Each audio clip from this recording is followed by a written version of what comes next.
are desert ranch owners. They arrived from a very distant and different place. With an instinctive realization about the fragility of these lands they now call home.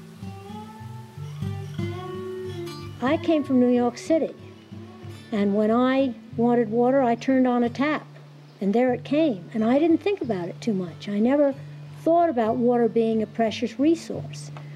And when I got out to Arizona, we didn't have water. I mean, 14 inches of rain was normal in places, less in other places, and the longer we were here, the more I became aware of water as a precious resource.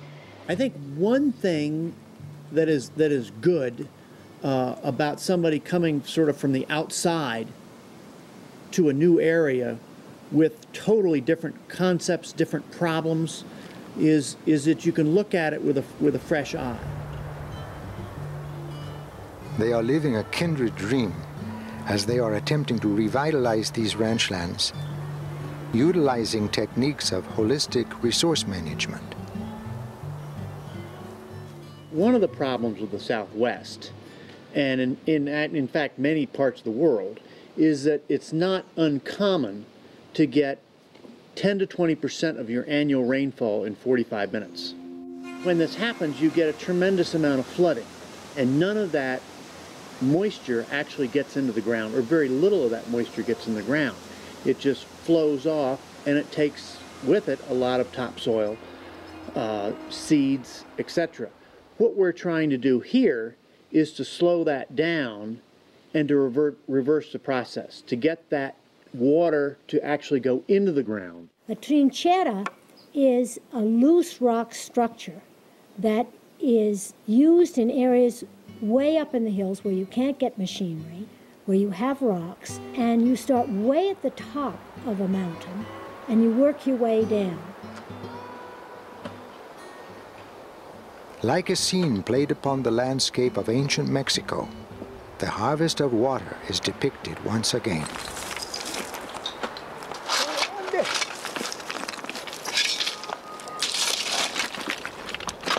The Austins have employed groups of rock workers, some of whom share kinship with past generations of stone workers. We were very fortunate to come across some workers from the state of Guanajuato, and they have a long tradition of working with rock.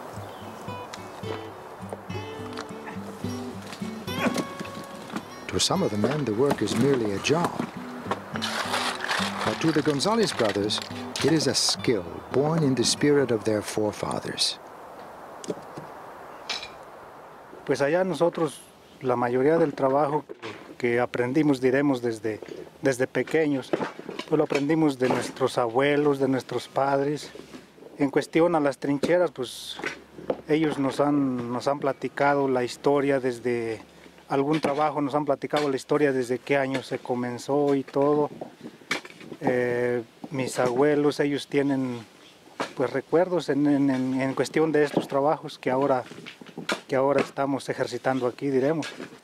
Y estos trabajos, pues aquí parece que hemos visto en los que ya se hicieron con tiempo, que se va haciendo bastante recuperación de tierra. En la zona donde nosotros vivimos también hay partes donde la gente ha tenido esta clase de trabajo, ya ha tenido que por 100 años o más estas trincheras, y de allí obtienen su cosecha, su comida, y es muy importante. Entonces, y no más es que allí se termina, hay que seguir adelante con este trabajo.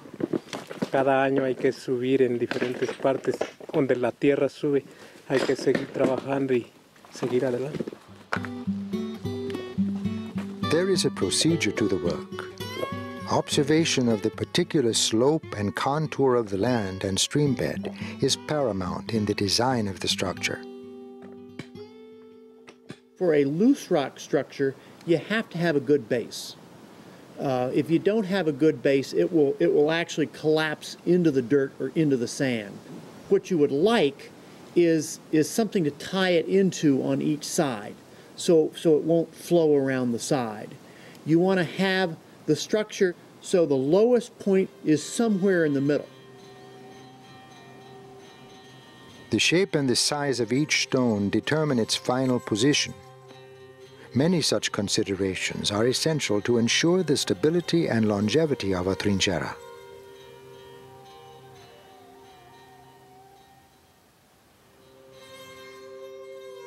A more sophisticated working model of water harvesting can be found on the El Coronado Ranch in the Chiricahua Mountains of southeastern Arizona.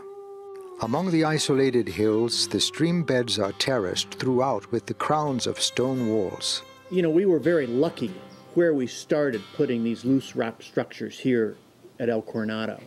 I put in one or two to protect a road. After we put it in that area, I noticed that the grass was greener on both sides of this. It was almost like a retention wall. And I thought, well, if it works here, let's put in a few more of them. So I put in a few more, and I got instant results, where I put them. And 2 more led to 3 more. So we had 5. And it just built. After 20 years, we have 20,000 of these loose rock structures. If somebody had come to me and said, Joe Austin, what you need to do is put in 20,000 loose rock structures, I would say, you're crazy. People are amazed at how much water actually goes through in these streams. Because it goes through so fast and it disappears so fast in the desert. The once unrestrained rush of water is now slowed to a calm and gradual flow.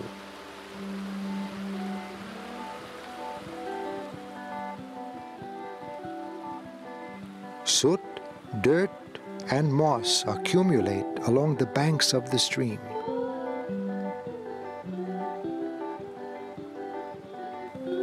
Sunlight brews the water, soil, and enzymes, and slowly organic life evolves atop the bedrock.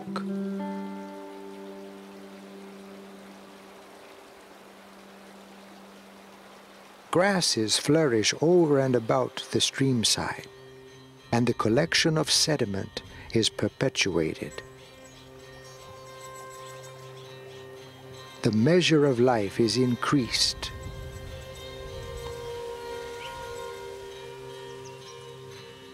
The seasons pass the fine line amid drought or deluge.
The effects that carefully placed trincheras have had on the watershed are considerable, if not astonishing. We have washes that used to flood 3 or 4 times a year that were just bare rock washes that now are washes that are grassed over. They have flowing water in them maybe 10, 11 months a year. This has gone from a rocky, dry wash that occasionally floods into riparian mecca for wildlife. Noticing how much water we can harvest through this method has kept us working because the results are so staggering. The amount of growth that comes in the way of sedges, grasses, the amount of water we're able to keep flowing all year round has really surprised us. The most important thing I've seen is it slows down the water. It gives it a porous medium into which it infiltrates while it's flowing down the river, and slows down the water significantly so it won't erode the surrounding environment. It's really made the valley into quite a picturesque little mountainous area.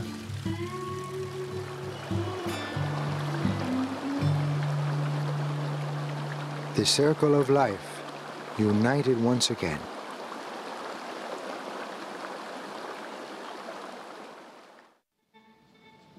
"45 miles southeast of El Coronado, adjacent the Mexico-U.S. international border, Blair and Joe bring their many years of water harvesting experience to an enormous undertaking.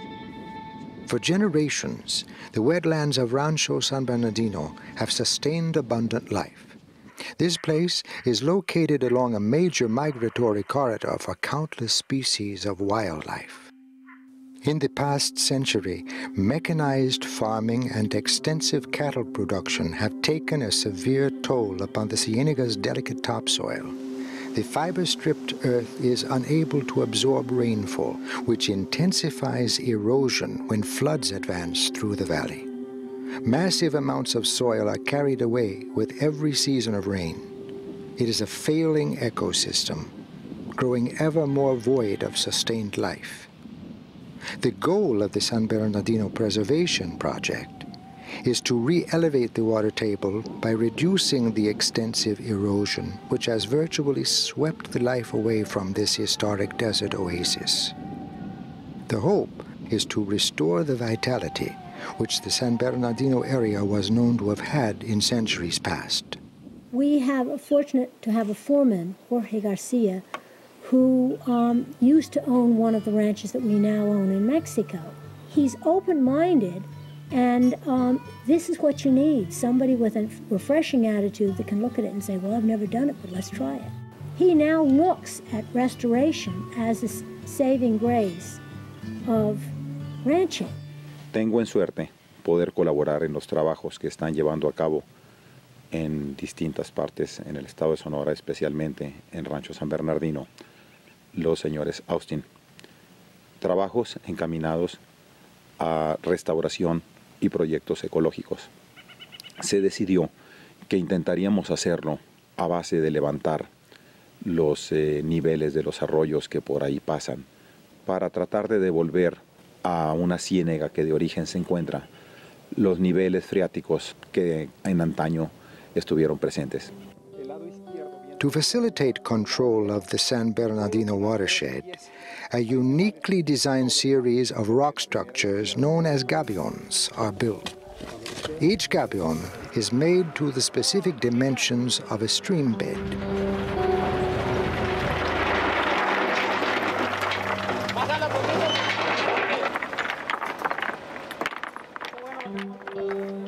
A matrix of wire compartments is filled by hand and machine with selected sizes of rock.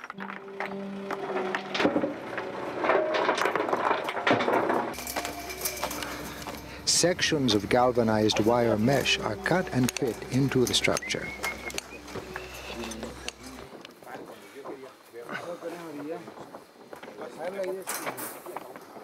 The sections are stitched together with strands of heavy wire. The gabion base extends into each bank of the stream bed.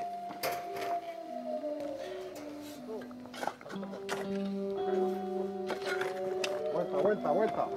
Hay que Valito brinque, al cabo que está chavalo. Vámonos. Agua con el agua.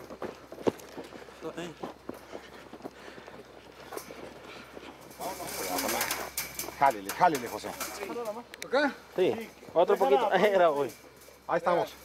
Sale, para no tener que amarrarlo allá. The levels are assembled one by one to achieve the intended water diversion and retention properties.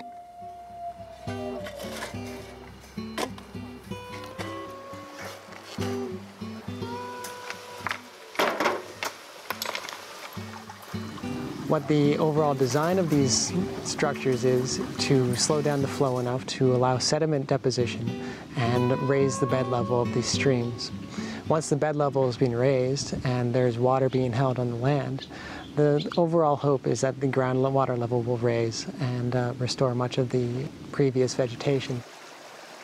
Los impactos que este tipo de programas tienen a futuro son significativos. Lo podemos observar básicamente en la construcción de gaviones.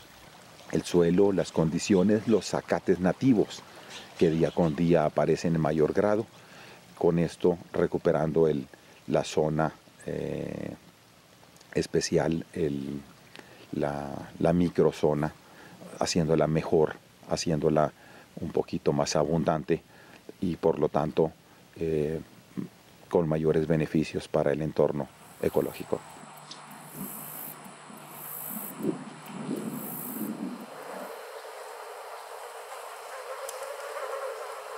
With the San Bernardino Ranch, you're looking at a valley who has an immense drainage area upstream of it. Just for Silver Creek alone, I know that's well over 340 square miles. And this drainage area starts in 3 different mountain ranges. And with those mountain ranges, you're accumulating a lot of water into a stream system very quickly. We have put in 2 very large dams in Silver Creek because we don't control the watershed. So we have to stop a large amount of water and get that going into the ground.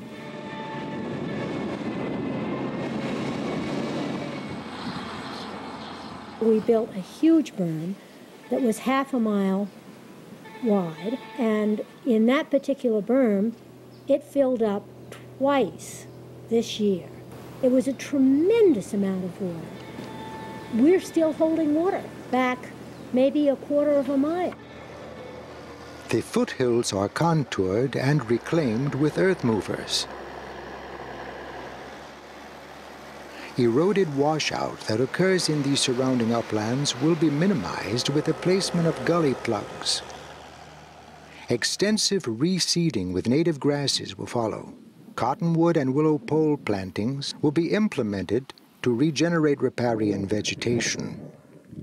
I have seen other dam-like projects go on in other countries, but nothing that even starts on such a simplistic level and has such a profound effect on the surrounding environment. 2 years after its completion, amidst minimal seasonal rainfall, flowing streams that had long disappeared from the area have been re-established.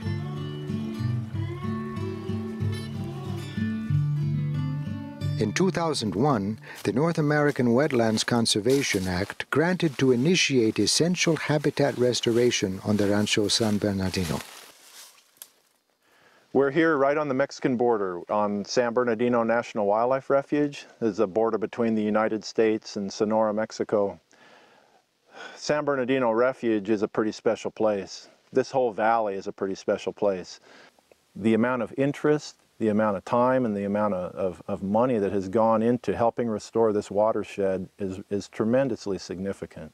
One of the real positive things about working here at San Bernardino National Wildlife Refuge is having adjacent landowners that not only share our interest in preserving and protecting the fish and the wildlife that are native to this valley, but actively helping to benefit the watershed. This mutual effort is clearly visible in the area's transformation. The desert heart straddles the international line. Its future pulses from the collective endeavor of 2 distinct worlds. The real motivation for us has been seeing results in what we're doing. And it's been very satisfactory to us to have this almost immediate response. It's very near and dear to my heart, this land. It's a beautiful, rugged, wild countryside.